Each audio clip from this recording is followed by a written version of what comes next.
صاحبة السمو الحضور الكرام السلام عليكم ورحمة الله وبركاته and good evening. Napoleon Bonaparte once had a prisoner and he wanted this prisoner to be executed.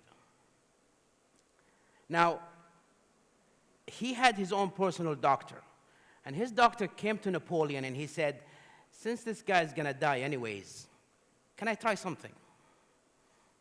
And Napoleon said, sure. So the doctor ordered this prisoner to be tied up to a chair and blindfolded. And then the doctor walked into the room and he said, I am the doctor who is going to carry out your execution today. And I don't know what you did to piss Mr. Napoleon off, but he wants you to die in the slowest way possible. He wants you to suffer as much as possible until you die. Now, there's a vein on the back of a human neck. And when I slice this vein, it's going to bleed slowly. And it's not going to stop. So this is what we're going to do to you. We're going to slice that vein, and you're going to bleed here for hours until you slowly die. He grabbed his hair, sliced his neck, and left the room. And this prisoner is tied up to a chair, blindfolded, and all he can hear is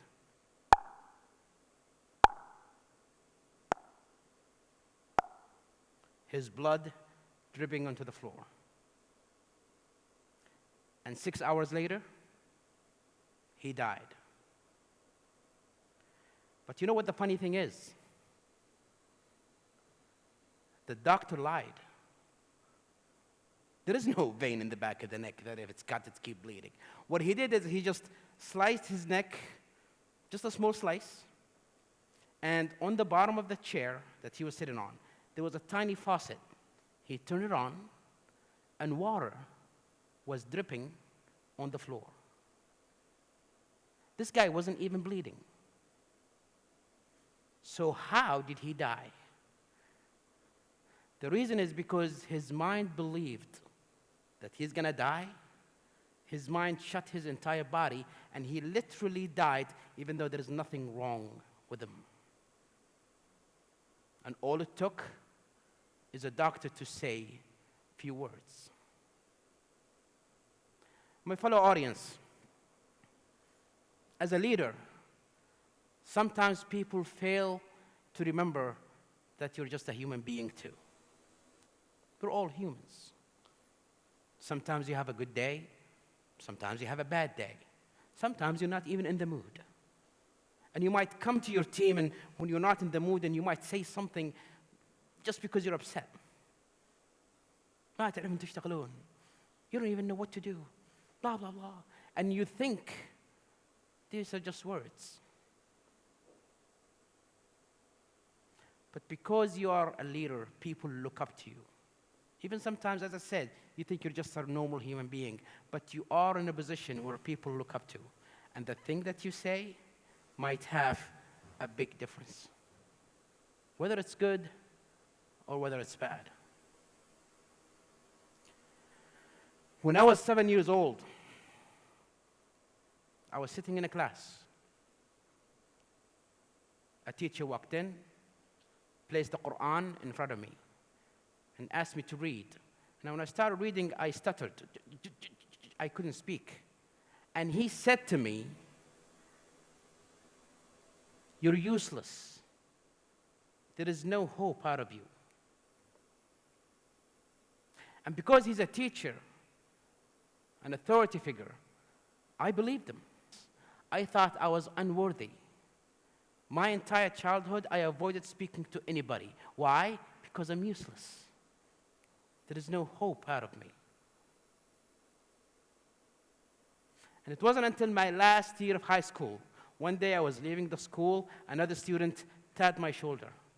I turned around and he said, Muhammad, you're always in our class, but I've never heard you speak. And I remember I took a piece of paper and I wrote, I can't speak. He said, Yes, you can. Your problem is you're afraid. But if you want, I can help you. Do you want me to help you? He said, if you want to overcome any fear, you have to face the ultimate form of that fear. Tomorrow morning, stand in front of the entire school and read the morning announcement. And he said, I promise you, this will help you. And the next morning, I stood up. I spoke and I stuttered. Everybody was laughing. I tried the day after, the day after, the day after. They kept on laughing. But I noticed some of the words I used to stutter in yesterday, I don't anymore. He was right. This is working. And from that day on, I took any chance to be on stage. Right now, you might think I'm just a speaker. I'm trying to help myself so I don't stutter as much. You see, my fellow audience, you can save people's life, or you can destroy it by choosing what you say. In fact, a lot of great ideas were either picked up or killed because of one single word. I'm going to give you an example, and I want you all to participate with me. Are you all with me? Are you with me? Yes. All right. We're going to play a game. I want someone here to give me an idea that will make the work environment that you're in more fun. Now, when that person gives me this idea, I'm going to point to different people in the audience. And I want you to start arguing this idea, but I want you to start with yes, but. Is that clear? Is it clear? All right, somebody gives me an idea. Anybody? Yes, sir. When you go to the office, clap 3 times. All right. Now, yes, but it will be loud. He's correct, right? Yes, but what? It will be crazy. Yeah, I mean, like I will look like a crazy person. Yes, but anybody else? Yes, but what? Useless. Why should I clap? Yes, but it's annoying. Dude, I'm trying to focus here. Now, notice at the beginning, he just gave an idea. And he thought this idea might, make work more fun. Like if I clap for people, they may be more energized. But everybody started seeing what was wrong with the idea. They started picking on it. How do you think he feels? Now he's going to say, Now, we're going to try the same thing again. But this time, I need a different idea, by the way. This time, instead of yes, but, let's do yes, and. Now, somebody else give me another idea that will make work more fun. Yes. Exercise. So maybe a gym at the work?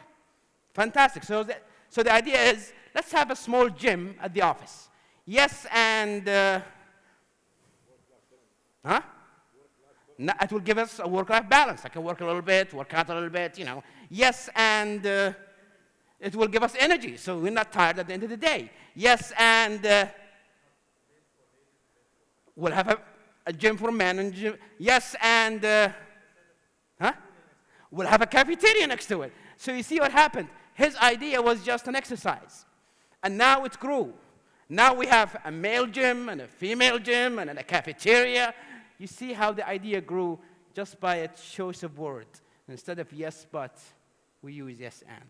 I want you to watch out the next time you are at the office, because this will happen too. When you always pick what could go wrong instead of what could go right. A lot of beautiful ideas were killed because people just started to looking at the negative. My fellow audience, I want to end with something. In 2015, I won the World Championship of Public Speaking. I was all over the news. In 2017, I flew to Abha. This is a town in the south side of Saudi Arabia. This is where I was born. I flew to Abha to see my parents. And one day, I was at a gas station. I'm filling my car with gas. I looked over. I saw a man, an old man, on a cane. I looked closer. I recognized the man. The teacher who told me that I was useless. جيت والله جابك تعال. But then I said to myself, you know what? It's a long time ago. Let me just forget about it. Let me just go and say hi. I walked up to him, I shook his hand. I said, I was a student of yours. And he said, oh, I've seen you on TV, and I'm so proud of you. And I said, yeah, okay. I just want to say that I forgive you. And he said, for what, son? You remember when I was in first grade, you said I was useless and there's no hope out of me? Sorry, son, I don't remember. The very next year, I was speaking an event in Jeddah. Huge crowd. After I was done, and I stepped off the stage, sometimes people in the audience come to shake my hands, whatever. And through the crowd, I saw a man. I looked closer. I recognized the man. The student who gave me the advice to stand in front of a crowd and start speaking. I couldn't believe it. I went to him, I hugged him so tight, and I said, Jazakallah khair. I just want to say thank you for saving my life. And he said, what are you talking about? I said, you remember in high school when you told me to, stand in front of the school and speak? It made me who I am today. He said, I don't remember. You see, in both cases, they didn't remember. But one destroyed someone's life, and the other was able to save it. And this will happen to you too, ladies and gentlemen. For you, they might just words. But years and years from now, somebody will come to you and either say, Hasbi Allah alayk, or would say, thank you for saving my life. And you will say, I don't remember. Choose your words carefully, because you can influence the entire world with what you say. Thank you so much for listening. If you don't mind, I would like to take a picture with the audience to remember this moment. Is that okay? Is that okay? Everybody smile, please. Thank you again.